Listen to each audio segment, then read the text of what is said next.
Hi friends, ఈరోజు bagara rice అనమాట. ఇదిగోండి చికెన్, 3 kgs చికెన్.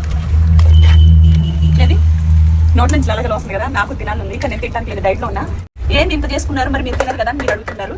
కానీ ఇదంతా ఎందుకు చేశారంటే తెలిసిన వాళ్ళకి, కొంతమంది లేని వాళ్ళకి ఫుడ్ రోజు వాళ్ళు సరైన ఫుడ్ తినట్లేదు చూశాను ఫ్రెండ్స్. నాకు ఎందుకో పాప వాళ్ళకి ఇస్తే మంచిది అనిపించింది. అందుకని ఈ అన్నం చేసేసి ఇది దగ్గర 3 kgs రైస్ అనమాట. ఈ 3 kg రైస్ అన్నం అనేది వండేసి పంపిస్తున్నాను. వాళ్ళు ఒక 6-7 మెంబర్స్ ఉన్నారు. నేనేంటంటే మా ఇంట్లో కొంచెం మా పిల్లల కోసం, ఇంట్లో ఆంటీ వీళ్ళందరూ తింటారు కదా, అందుకని చెప్పేసి అన్నం అనేది తీస్తున్నాను. ఓకేనా? సరే, అదే సరిపోతుంది మనకి, మనకు కదా మీకే. రాత్రి నాకు ఆంటీకి చెల్లికి. సరే, ప్లేట్లు తెచ్చుకోబెట్టి చెత్త.